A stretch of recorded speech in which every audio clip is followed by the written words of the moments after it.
For your cheapest and most reliable place to buy FC24 coins, check out mmoexp.com. Link is down in the description below. Use the code WOLF at the checkout for 5% off your order. The 4-2-3-1 YouTube, I have always called it your bread and butter formation on FC24. It's the formation I always use when I'm struggling. I go back to basics and use the 4-2-3-1, and I'm telling you now, like it has been ever since FIFA 16, 15, even FIFA 14, it is one of the most well-balanced and most well-rounded formations on the game. But first, drop this. Check out trustdice.wing. Link is down in the description below. Enjoy 8,000 plus crypto games, up to 20% cash back, fast withdrawal system, and a 24/7 live support. You do have popular games in the casino, and you also have a live casino if you do want to check it out. Link is down in the description below. Check them out. You can also use the sports section as well, whether it be the NBA, the Champions League, the Premier League, the Bundesliga, the NFL La Liga, anything you want. So remember to check out trustdice.win.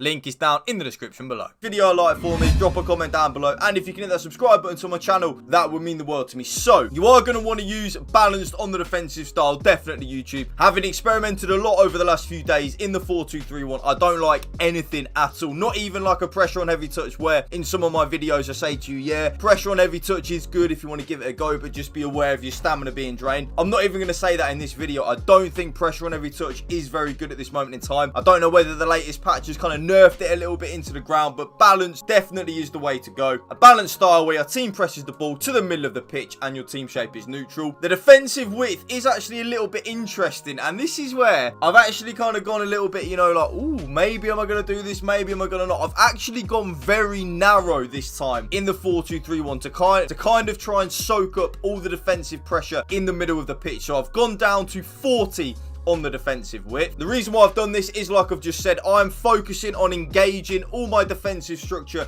into the middle of the pitch, making it really hard for me to break down. The byline meta is kind of being nerfed after every single patch that is happening, so I'm kind of letting my opponents just say, you know what, if you want to go down the byline and try that, I will happily try and defend it, because I've got so many players in that middle of the pitch that it is really hard to break us down. The defensive depth, you know what I'm going to say, there are two options, okay, and look at my face when I'm saying this. Option number one is the option you should use if A, you are playing on new gen, and B, you feel semi-confident in your defending ability.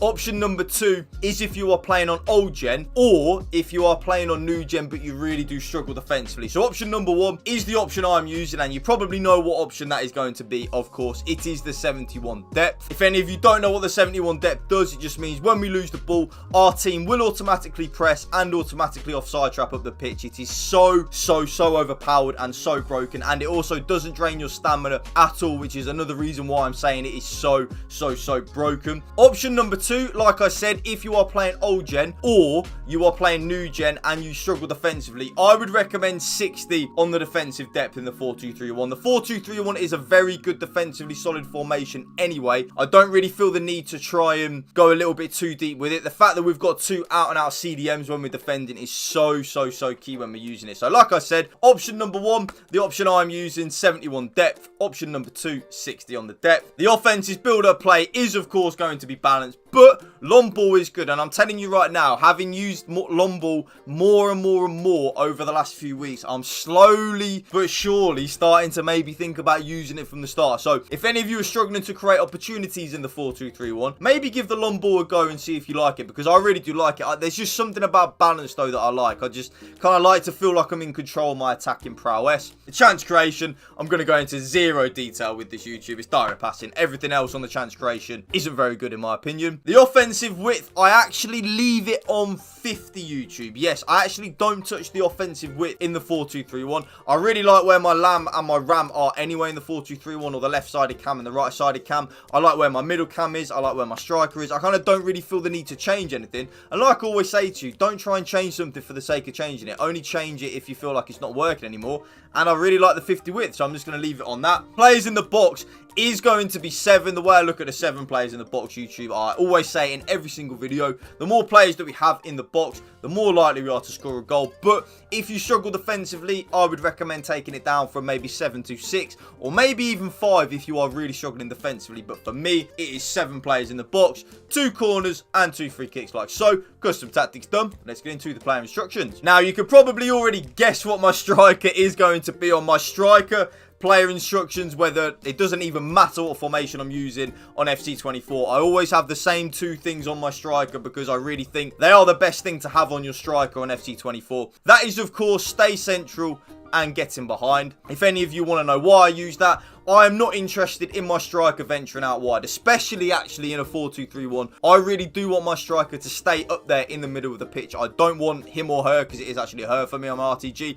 I don't want her venturing out wide into like the left-sided channel or the right-sided channel. I want her staying in them central areas of the pitch. And also the getting behind, I want her to make penetrating runs in behind, because even if we don't play the ball to the striker, the fact that the player is on getting behind means that there is a lot of space for our middle cam and our 3 cams to operate in. And that brings us nicely onto the middle cam. Now, the middle cam is probably the most important player, or the left-sided cam, because you'll see what I have my left-sided cam on in the 4-2-3-1. Everything goes through this player. So I have my middle cam on just basic defense support and getting to the box for cross. Now, because my middle cam is on getting to the box for cross, you will notice that your cam for you, especially the middle one, will score a lot of goals and get a lot of assists for you, and will actually sometimes make runs in behind your striker, kind of like a third man run where they will actually run beyond the striker. It is so effective and so overpowered. So definitely give that a go on your middle cam. The basic defense support, I just don't really need that player to come back on defense because of what I have my lamb and my ram on anyway.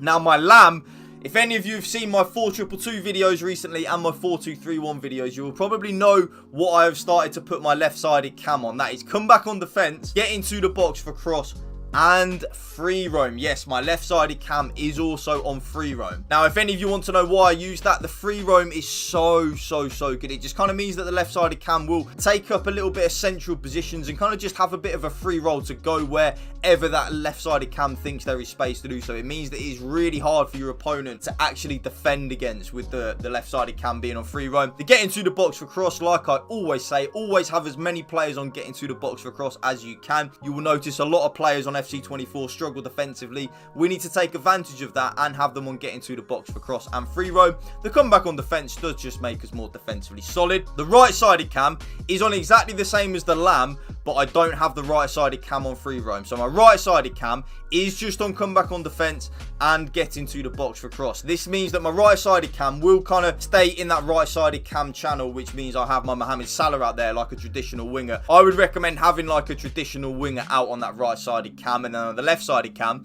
because that cam is on free roam, you can kind of have like a more of a traditional number 10 there if you want to. Right-sided CDM, this is my more attack-minded CDM. If any of you have ever watched my videos before, you will know that when I'm running a 4-2-3-1 or a formation that has 2 central midfielders or 2 CDMs, I always like to have one of them on balanced attack. So completely default settings, including balanced attack and cover centre. That means that my right-sided CDM will get forward a lot, help out in the attacking third of the game. You will notice your right-sided CDM will get quite a few goals and quite a few assists for you. Left-sided CDM is a very much more traditional number 6, so kind of like a Rodri, a Boubacar Kamara role. These type of players is what the left-sided CDM is. So for me, stay back while attacking and cover centre. I am not interested, YouTube, at all in my left-sided CDM venturing forward. I want that player to be a traditional number 6, win the ball back, and then just give it to the better players. The left back, this is where it gets interesting. Now, the left back for me, because I have my left-sided cam on free roam, which means my left-sided cam will kind of pick up central areas in the pitch,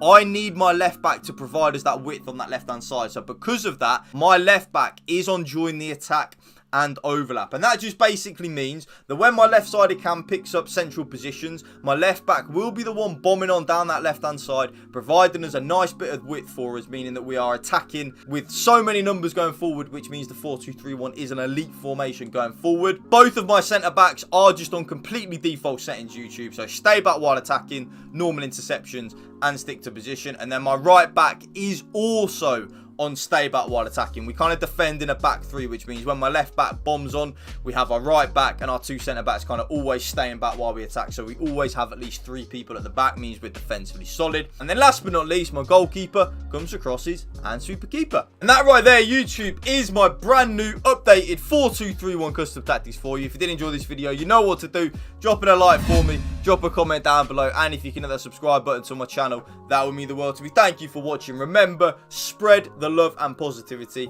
PMA, positive mental attitude. Peace out. One love.